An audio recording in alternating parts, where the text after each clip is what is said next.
আসসালামু আলাইকুম রহমতুল্লাহ। মহরম মাসে 10 তারিখে হৃদয় বিদারক ঘটনা কারবালার মধ্যে ঘটেছিল। সেটা হচ্ছে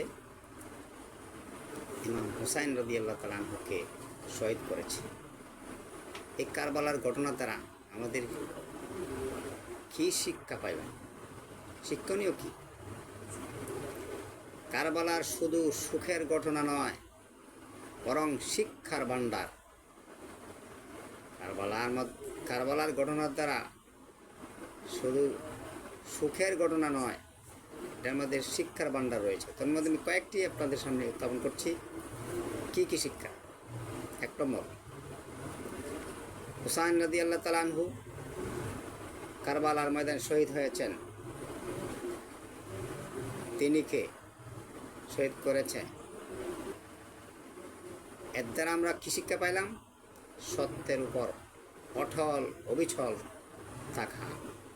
অর্থ হইল, আল্লাহ পাক বলেছেন ফাস্তাকিম কামা উমিরত।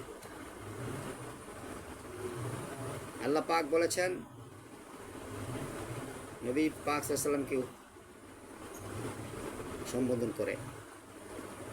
হুসাইন রাদিয়াল্লাহু তাআলা আনহু কারবালার মধ্যে শহীদ হয়ে আমাদেরকে কী শিক্ষা দিয়েছেন? যেহেতু নবী পাক সাল্লাল্লাহু আলাইহি ওয়াসাল্লামকে বলেছেন ফাস্তাকিম কামা উমিরত।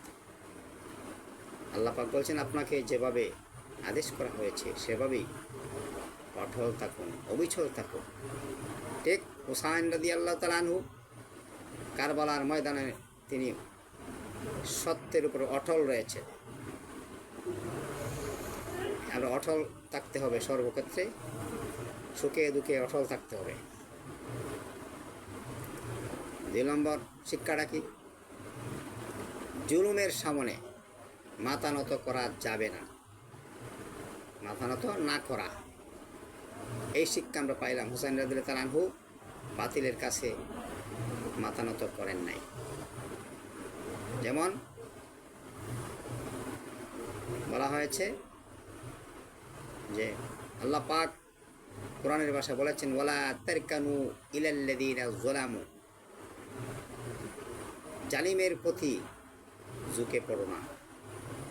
হুসাইন রাদিয়াল্লাহু তাআলা আনহু জালিমদের সাথে মাথা নত করেন নাই, দুর্বলতা প্রকাশ করেন নাই। অটল থেকে তিনি অটল দিনের উপর অটল রয়েছেন, সত্যের উপর অটল রয়েছেন। এই জন্য মাথা নত করা যাবে না। তো বোঝা গেল হুসাইন রাদিয়াল্লাহু তাআলা আনহু কারবালার ময়দানে মাথা নত করেন নাই। আমরাও মিথ্যার উপরে, জালেমদের সাথে, অন্যায়ের সাথে মাথা নত করব না। আরেকটি শিক্ষা হচ্ছে দিনের জন্য ত্যাগ স্বীকার করা। কেননা আল্লাহ পাক বলেছেন ইন্নাল্লাহা আশতারা মিনাল মুমিনিনা আনফুসাহুম ওয়া আমওয়ালাহুম বিআন্না লাহুমুল জান্নাহ। আল্লাহ পাক বলেছেন মুমিনদের জানমাল ক্রয় করে নিয়েছেন আল্লাহ। কিসের বিনিময়ে? জান্নাতের বিনিময়ে। এই জন্য আল্লাহ পাক বলেছেন দিনের জন্য ত্যাগ স্বীকার করা। হুসাইন রাদিয়াল্লাহু তাআলা আনহু ত্যাগ স্বীকার করেছেন, দিনের জন্য ত্যাগ, জীবন দিয়েছেন, সব কিছু দিয়েছেন, বংশ ত্যাগ করে দিয়েছেন দিনের জন্য। এই জন্য আমরা কি শিখলাম? কারবালার ময়দান হুসাইন রাদিয়াল্লাহু তাআলা আনহু শহীদের দ্বারা তিনি ত্যাগ করেছেন। সেই ত্যাগ আমরা তাদের কাছ থেকে শিক্ষা নিতাম। দিনের ব্যাপারে ত্যাগ স্বীকার করতে হবে। এই জন্য আল্লাহ আমাদের সকলকে দিনের জন্য ত্যাগ করার তৌফিক দান করুন। আমিন। আসসালামু আলাইকুম।